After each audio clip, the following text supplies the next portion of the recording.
Tervetuloa taas ekspertteihin. Mä oon Mikko. Olisit voinut mutkia esitellä. Tää ei kyllä...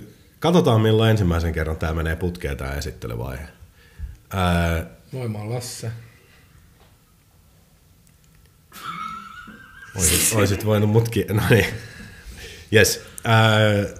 Tänään on siis maaliskuun 11. päivä. Ja mieleen syyskuun 11. Ei. Se ei ole sama asia. Kalervon nimipäivä.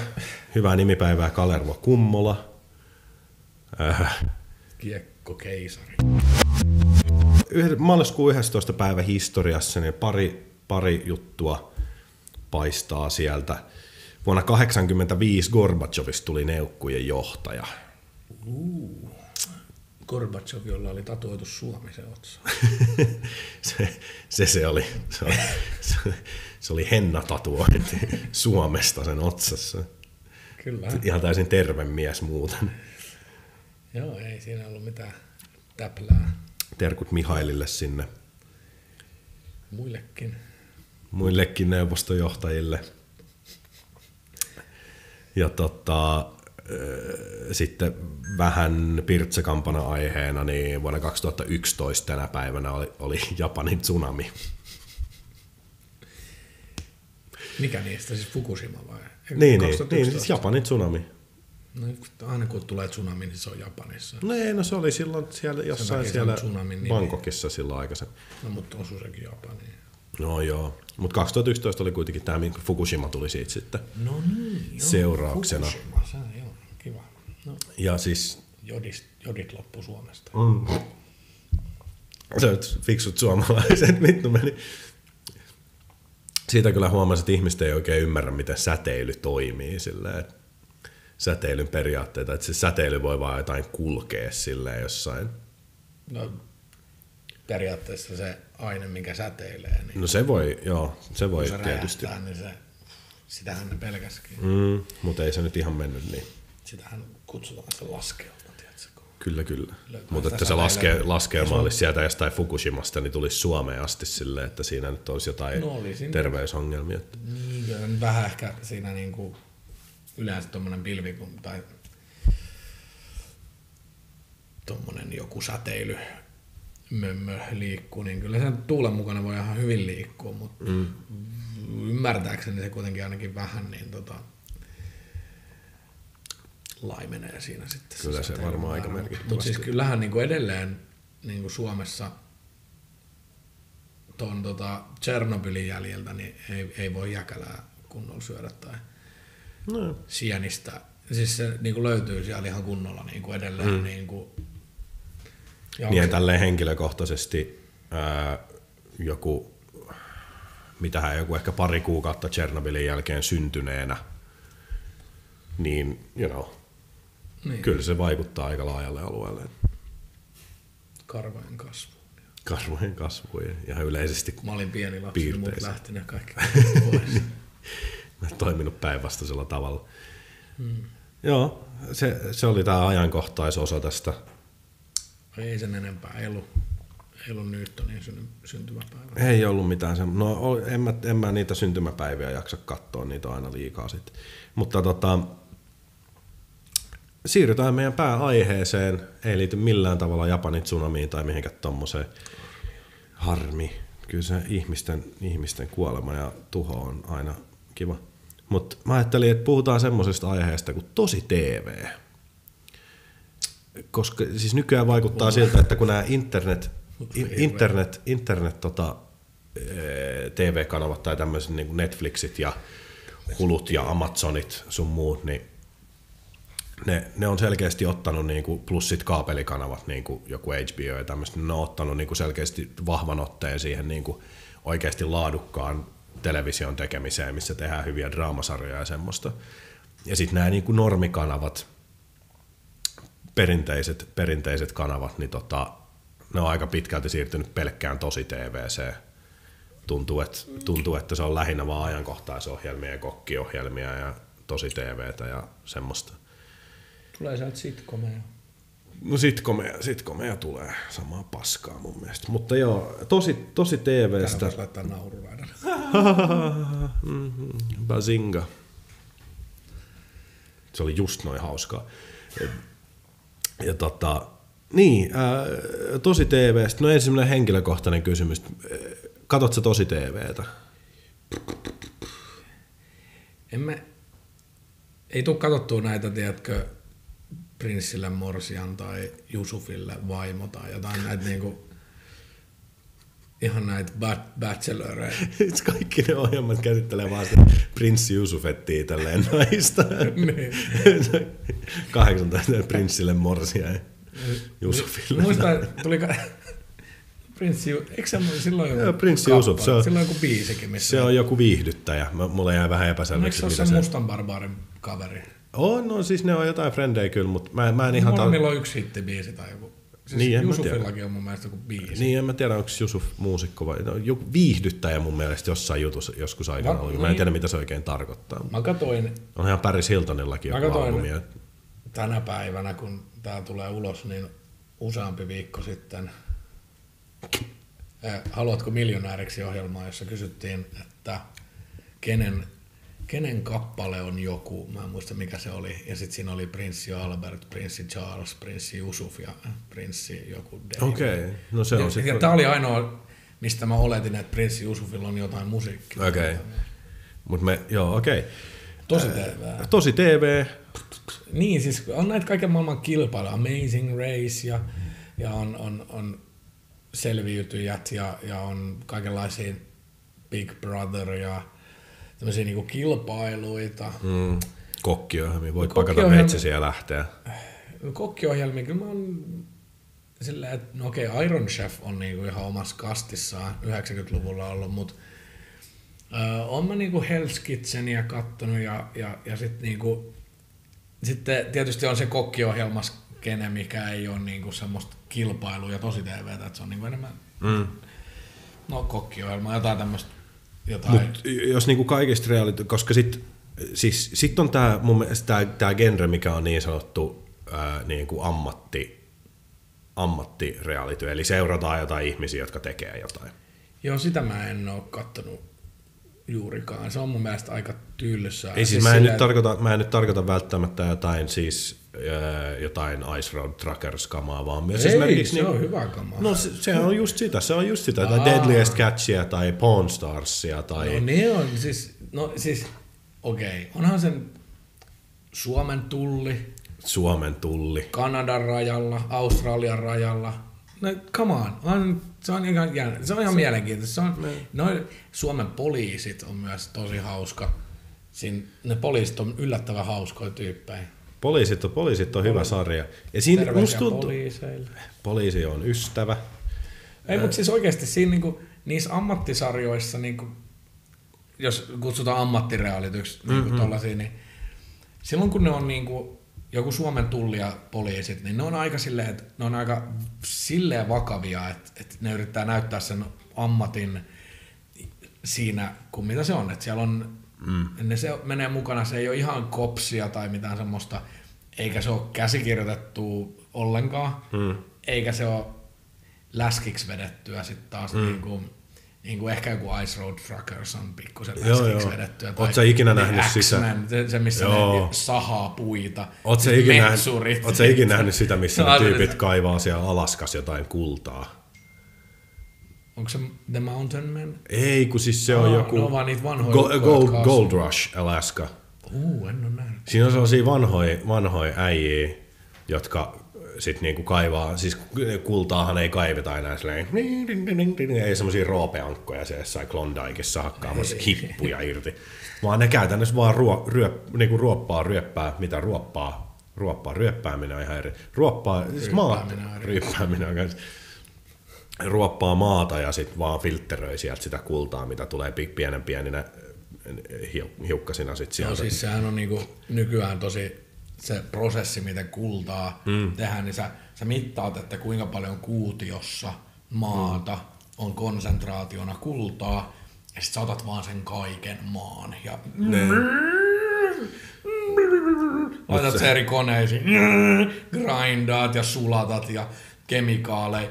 Jos siinä on tarpeeksi korkea se prosentuaalinen määrä, koska sitä kultaa on kaikkialla jonkun verran, niin jos se on joku 0, jotain prosenttia. Jopa eksperteissä on välillä vähän sen siellä jossain vähän kultaa. Niin.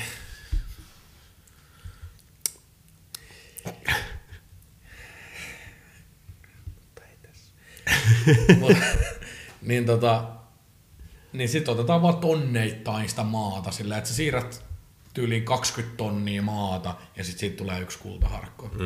Ja sit se yksi kultaharkko on sen verran arvokas, että it makes all the sense do that. Se on nykyaikaista kullan kaivuuta. Niinku. Mut joo, ei siis ammattireality, silloin kun se on sellaista niinku snadisti vakavaa, mutta siinä on hauskoa, siis että se on niinku rehellistä sitä ammattia kohtaan. Niin kuin poliisit. Niin se on mun mielestä, koska ne hahmot on se juttu, ja se on oikeasti kiinnostavaa ja se on hyvä. Se on melkein aina kyllä sitä, että jengi on, Suomen poliisissa, melkein aina se on sitä, että jengi on kännis ja sitten ne toilailee jotain.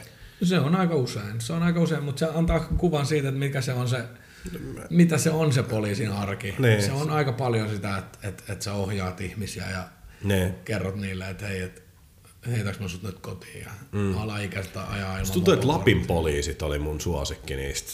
Mä jouduin viime kesänä olemaan sairaalassa jonkun aikaa ja se nyt sattui tulee sitten pari jaksoa päivässä Lapin poliiseja telkkarista ja siellä ei oikein ollut mitään muuta tekemistä kuin katsoa telkkariin, niin Lapin poliisit oli ihan ehdoton. Se oli siinä oli jotain tosi aitoa, tosi suomalaista. No, toisaalta mun mielestä se Lapin poliiseissa se hauska juttu on se, että sä vielä erotat sen niin kuin pienen mikrokulttuurieron siihen, että koska sulla ei ole niitä poliiseja per 4 kilometri niin paljon. Siinä on tosi paljon sitä, että ne ajaa paikasta toiseen tosi pitkiä aikoja. Ne ajaa pitkiä matkoja, mutta sitten ne joutuu hoitamaan niitä asioita myös silleen, niin kuin, että hei, nyt oikeasti. Vähän silleen niin kuin, semmoisella vähän niin kuin vanhan liiton meiningillä, että meillä ei nyt ole aikaa jäädä kirjoittaa jokaiselle sakkoja. Tai vähän semmoista, niin kuin, että hei, Antti olla viimeinen kerta, kun sä tapat jonkun. Tai siis, ei, mutta sä ymmärrät, mitä on tarkoitan. Että siinä oli vähän sellaista, että nyt äijät. Ja niin kuin yhtään väheksymättä sitä, mutta ne niin kuin joutuu paljon niin kuin enemmän toimii kuitenkin jotenkin semmoisen maalaisjärjellä, vanhan liiton meiningillä. Sellainen kysymys, mistä aiheesta sä haluisit nähdä realitysarjaa? Semmoinen, mitä ei ole vielä. No siis se, mikä on tietysti tulossa, tämä Mars One on ihan mielenkiintoinen konsepti. Se on kyllä. Realitysarja siitä, että mennään Marsiin ja jäädään sinne. Siitä aiheesta, se kestää 3 vuotta se matka. 9 kuukautta. 9. Eikö se ollut? Ei, kun se ohjelma kestää jotain, kun siinä on se kaikki koulutuskausia. Se kestää jotain 10 tuotantokautta. Kun sulla mä en ole ihan varma vielä, mutta se idea oli, että 10 vuodessa niin kun, se koko TV-sarjan idea on se, että kun ensin ne keräs ekan rahoituksen sillä, että sä voit ilmoittautua siihen astronauttihakuun, niin se maksaa yli 25 tai $50 tai jotain. Ja sitten jotain miljoonat ihmiset osallistu siihen. Ja sitten ne valitsee niistä jonkun 20 tai jotain, tai ehkä 100. Ja sitten on ensimmäiset, niin kun ne kilpailee, että ketkä pääsee olemaan niitä astronautteja, pudotuspelit ja niin tämmöiset näin, ja äänestetään. Miten sä luulet, onko siellä tuomarina Simon Cowell? Se on vittu jokaisessa. Sing me! Sitten on vaan silleen, että hei Simon, osaat sä itse laulaa? Ei sillä ole mitään väliä, Venäjä, mä laitan kädet tänne käsivarsia alle, että näyttää paksumilta hauiksi, että mulla on liian tiukka paita. Ja siis mullakin on vähän liian tiukka paita. Mutta joo, Simon Cowell. Liian tiukkoa sulle. Paitsi lakana. Heitä vaan sellaista, mä oon Jeesus. Joo, mutta niin Mars One on aika mutta siis kuitenkin siinä, että jos on 9 kuukautta se matka, niin miten se pidetään mielenkiintoisena se, että mitä siellä tapahtuu, mitä siellä duunataan, että onko se vaan semmoista BB-tyyppi. BB-säkin ne keksii niitä vitun juttuja, että ne juottaa ne humalaa ja pistää ne. No sehän on hauska, siis kaikista hauskin osa tässä koko Mars Oneissa on se, että se on BB. Niin. Siis tää on BB, siis sen alkuperäisen Big Brotherin keksijän idea on koko Mars One. Ne. Joten siis se, että sinne avautuu uusia, hei täällä, nyt saatte juoda viinaa siellä avaruusaluksessa. Ja siis silleen niin mun oma henkilökohtainen niin favoritti on se, että tiedätkö, kun aukeaa niitä uusia alueita siihen taloon tai siihen alukseen, niin siellä olisi vaan, tiedätkö, karhu. Ja sitten katsotaan, että koska hei, sä oot avaruudessa, sä oot menossa Marsiin ja sä oot jäämässä sinne sun loppuelämäksi. Sun pitää selviytyä erikoisista tilanteista. How about bear in space? Siis sille oikeesti. Sitten sä voit tai laitetaan se johonkin Mulla oli sellainen idea, että niillä voisi olla semmoinen niinku BB Survivor tai semmoinen tyyppinen, että sen matkan aikanakin vielä ne pudottaa jotain ihmisiä pois kilpailusta. Se toimii silleen, että heimo on puhunut ja sit mä olin, että sit vaan ilmalukko auki vaan avaruuteen. Se on aika vähän. Siis kaikista paras olisi se, että kun siinä on 4 tyyppiä, jotka lähtee sinne, 2 miestä ja 2 naista, obviously, koska sitten on vähän niin kuin silleen, että... Ja kun se on 9 kuukauden matka, niin onko pitäisi olla silleen 1 kuukauden raskaana, kun se lähtee sinne? Että se syntyy siellä vitun aluksella sen matkan aikana se lapsi, se alkaa niinku huipentua siihen. Se on vähän epäselvää, että kuinka ok niin kuin raskaus esimerkiksi olisi avaruudessa, koska se on vähän se pointti. Se on vähän se pointti, katsotaan.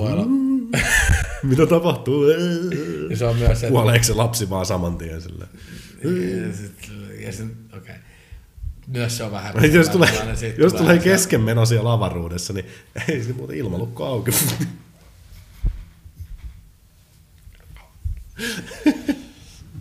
Ei tarvitse laittaa vessanpönttöä tai roskikseen. Henkarikin laittaa. Henkari jokainen. Mut siis se, että koska niitä lähtee 4 sinne alun perin, niin täytyyhän siis joko siellä on se yksi ylimääräinen musta jätkä tai joku, tai sitten toinen 4 hengen porukka, jotka on vaan, että se on jaettu se avaruusalus 2 ja sitten selviikin, että niitä onkin 8. Tai just silleen, että siellä on niinku 2 miestä ja 2 naista, ja sitten yksi ylimääräinen mies, joka tulee vaan sotkeesta soppaa, ja se riitelee niiden muiden miesten kanssa ja iskee niiden toisten naisia. Mutta se olisi kova, että niitä olisi 2 tiimiä, mutta ne ei tiedä toisistaan, ja sitten jossain vaiheessa vaan niiden on tarkoitus myös olla, siis on toivottavaa, että ne myös olisi vähän niin kuin pariskuntia. Ihan vaan myös näistä. Ihan vaan semmoinen, että koska obviously, jos sä oot tullut loppuelämän jossain niin kuin nelistään. Okei, se idea on, että 2 vuoden välein tulee aina 4 uutta tyyppiä sinne, mutta anyway, se cancelataan kuitenkin sen. Sä oot siellä fucking, sulla on 4 niin sit seksi ja kaikkea tämmöistä perusjuttua, niin se on parempi, että olisi niinku parit jo valmiina niinku, ja stabiilimpi. People need stuff like that. Kyllä. Onko sulla mitään muita aiheita, mistä haluaisit nähdä reality-sarjaa? Siis semmosia, mitä ei ole olemassa vielä?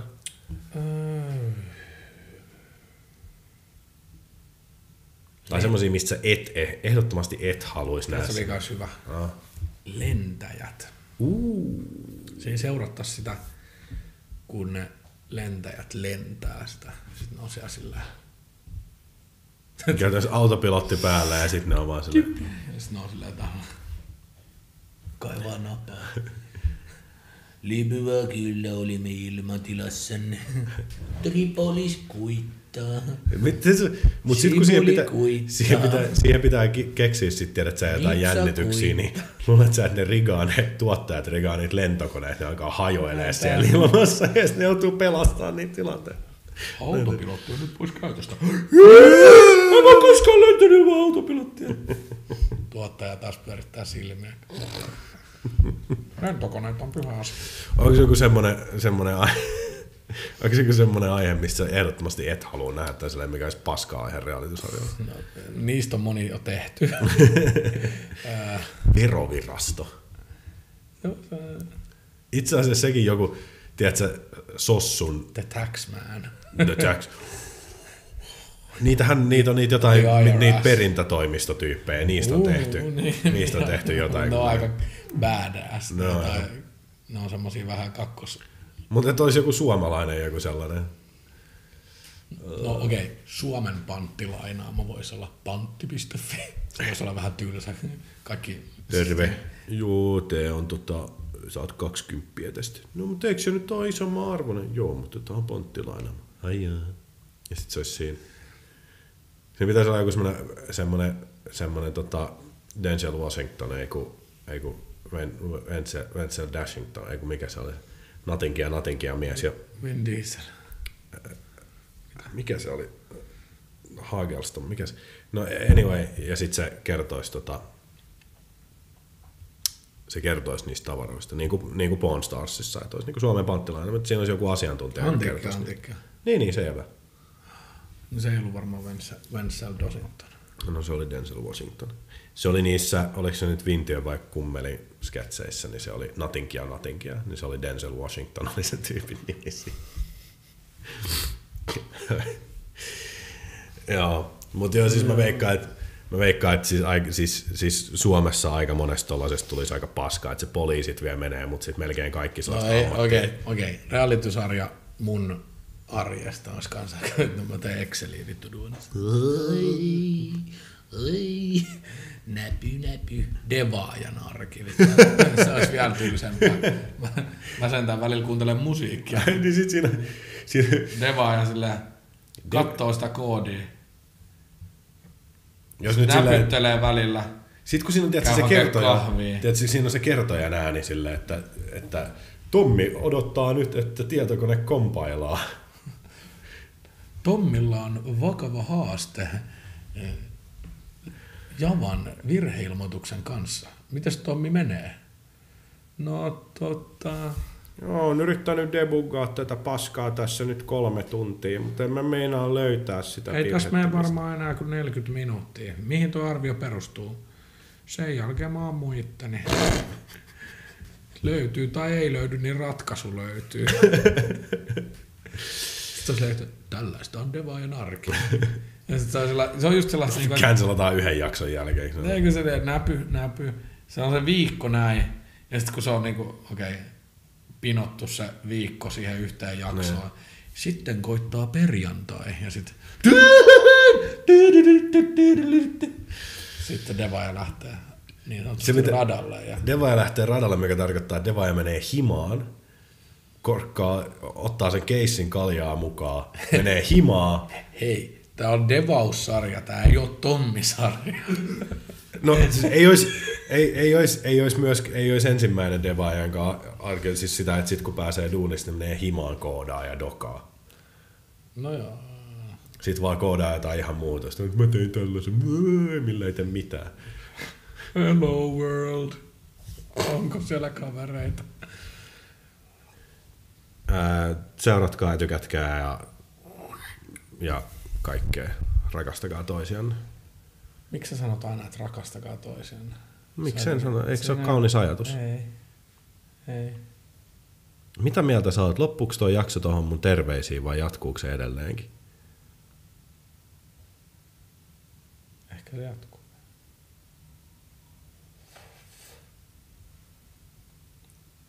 Moikka. Hyvää yötä, äiti.